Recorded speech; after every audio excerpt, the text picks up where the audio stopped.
Now open for pursuant to adjournment. Judge Stephen Stewart presiding. All persons having business before this honorable court, pay heed, draw nigh to the attention, you shall be heard. God bless this state, these United States, and this honorable court. Thanks, sir. Have a seat, everyone. Good morning. I appreciate everyone being here early today so we can start get the sentencing hearing completed before turning the rest of the docket. We always open court with a reading from the Constitution. Today we're opening with Section 8 of Article 1 of the United States Constitution that has to do with enumerating powers of Congress. It says Congress shall have power to lay and collect taxes, duties, imposts, and excises to pay the debts, provide for the common defense and general welfare of the United States. But all duties, imposts, and excises shall be uniform throughout the United States. So we'll pick up there tomorrow with the powers of Congress. All right, folks, first matter of business today is sentencing, State of Tennessee versus Joel Guy, document number 110145. We had a jury trial in this case. Mr. Guy was found guilty in counts 1 and 3, first-degree murder of, count 1 and 4, first-degree murder of Joel Guy, counts 2, 3, and 5, first-degree murder of Lisa Guy. The court has pronounced the life sentence on those, which is an operation by law. And we also have abuse of corpse counts in 6 and 7, and we need to determine the appropriate length and manner of that sentence and whether or not any of these should run consecutive to one another. In preparation for today, the court did review its notes from the trial, the pre-sentence investigation report, which was completed late yesterday. There was an email exchange between me and the attorneys indicating that there was no objection to the late filing of the PSI. I'll note that there's not a whole lot of information due to the defendant's unwillingness to cooperate with the investigators for the PSI, which he can't be forced to do so. It just limits what the court has to consider. But I did review what we had in there. Also prepared to hear arguments this morning and any additional proof either side would like to present. So we're going to start with the state. General, I did get your sentencing memorandum. Thank you for filing that. You wish to present any proof at this time?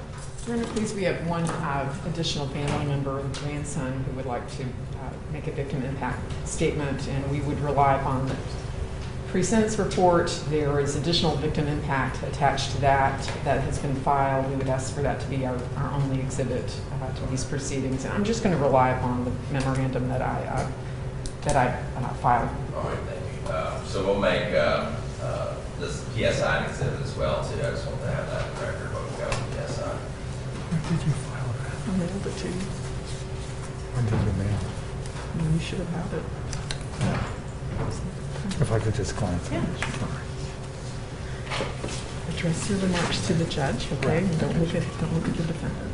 Just 1 minute, let me get my camera changed here.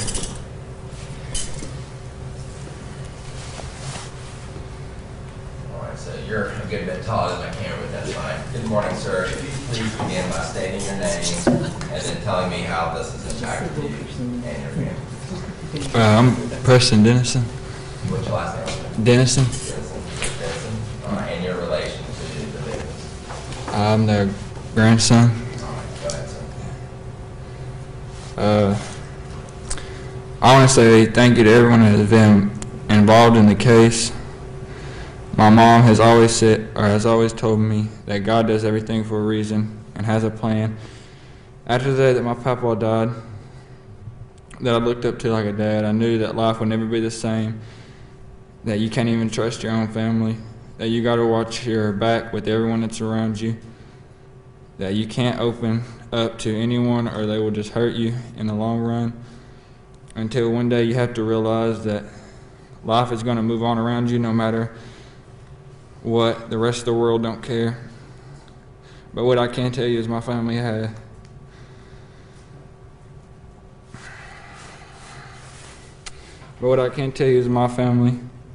is now stronger than ever. My brothers are the strongest young men I know, and they just lost their dad, and they're still doing great things and the best they can.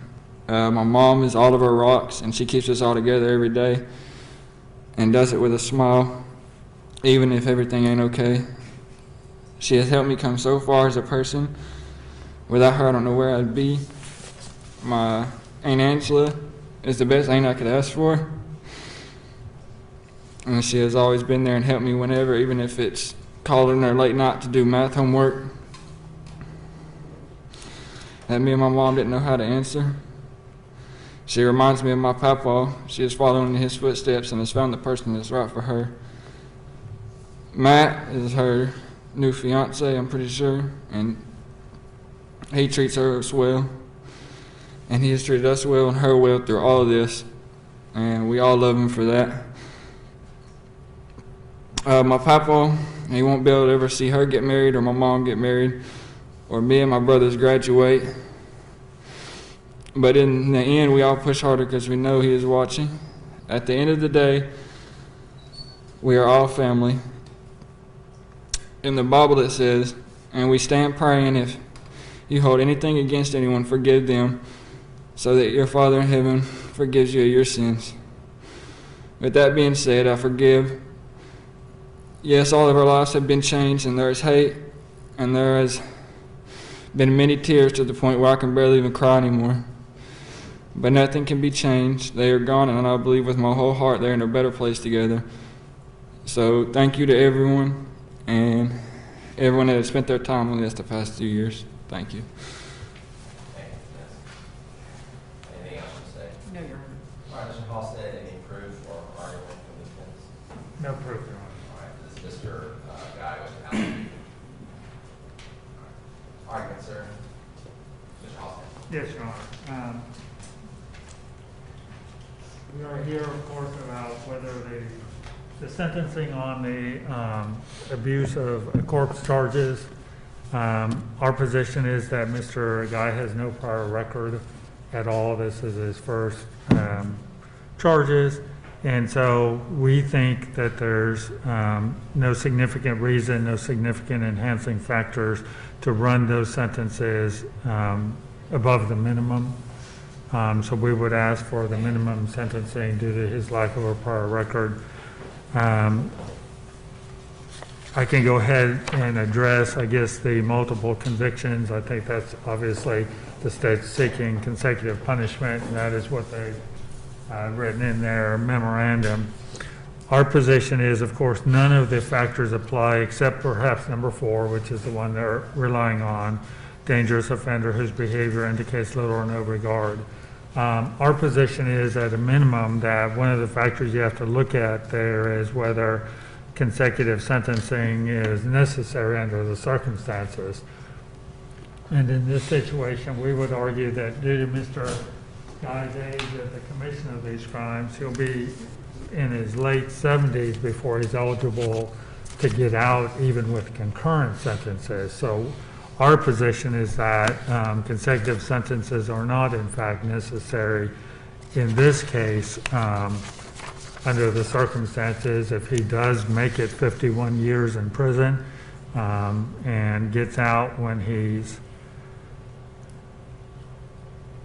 let's see, as I said, in his late 70s, he would no longer be the danger that you might think that the state might argue that he is now. So we would ask this court to run all sentences concurrently. Thanks, sir. All right.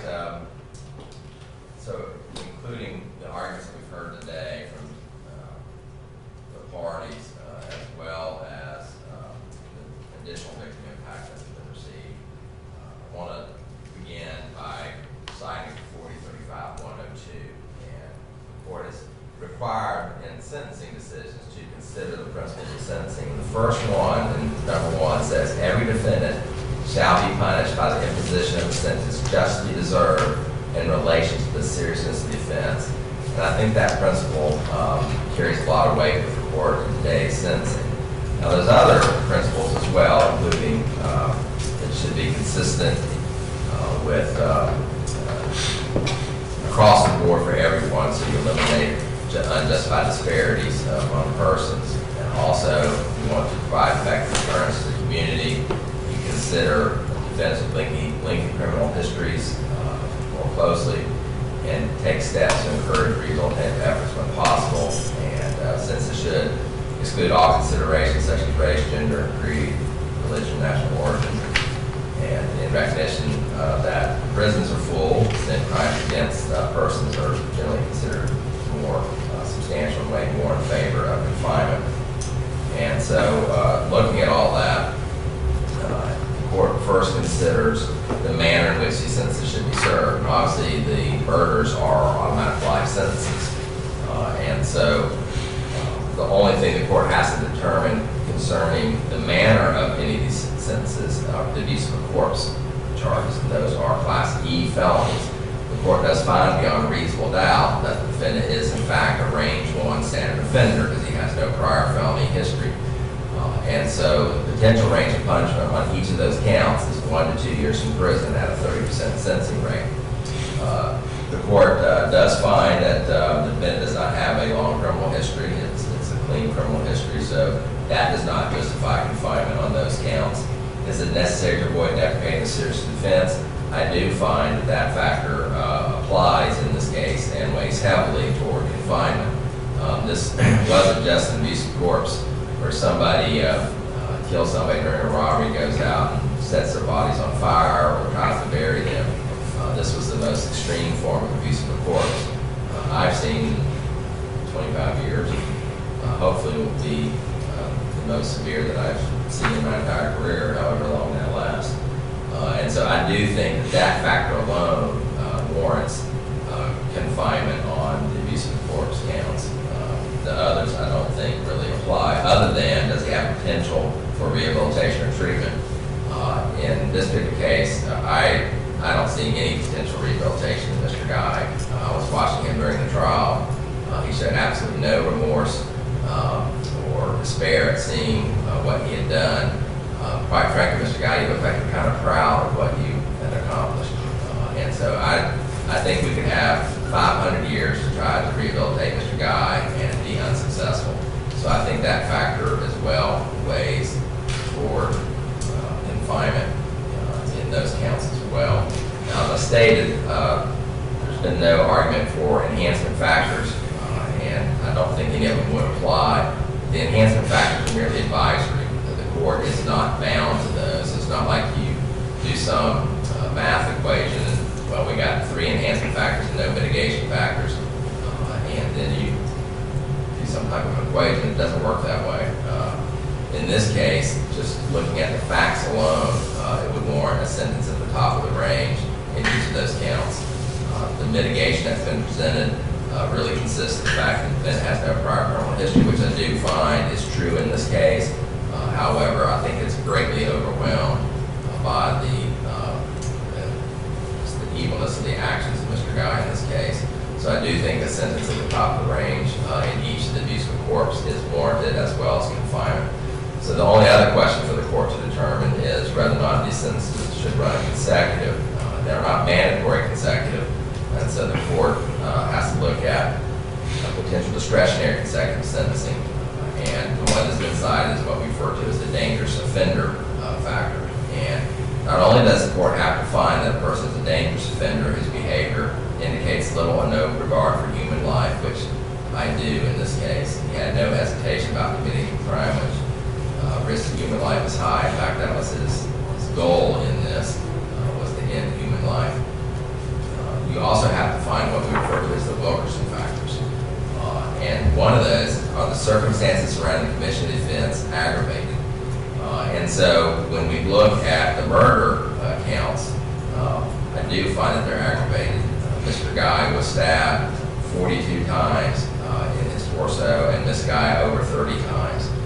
This was a crime of, I want to say anger, but I'm not sure it was. This was just a crime of just pure evil overkill. And he was sending a message to his parents and perhaps to his family through his actions. And then the steps that he took to try to dispose of their bodies was beyond anything that would be necessary to form abuse of a corpse. And so I certainly find that the circumstances in this case were aggravated. His confinement for an extended period of time necessary to protect society from the defendant's unwillingness to lead a productive life. The defendant resort to criminal activity and furtherance of anti-societal lifestyle. And in this case, Mr. Halstead is arguing this factor doesn't apply in that the defendant has no prior criminal history. He is going to be in his 70s, if I ran these concurrently with one another before he got out of jail, and would unlikely be a threat to society. And I'm sure there'll be a lot of physical deterioration in Mr. Guy over the next 51 years. But even then, it's his mind that I'm most worried about.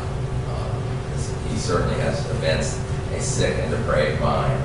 He's certainly not mentally ill. He knew exactly what he was doing.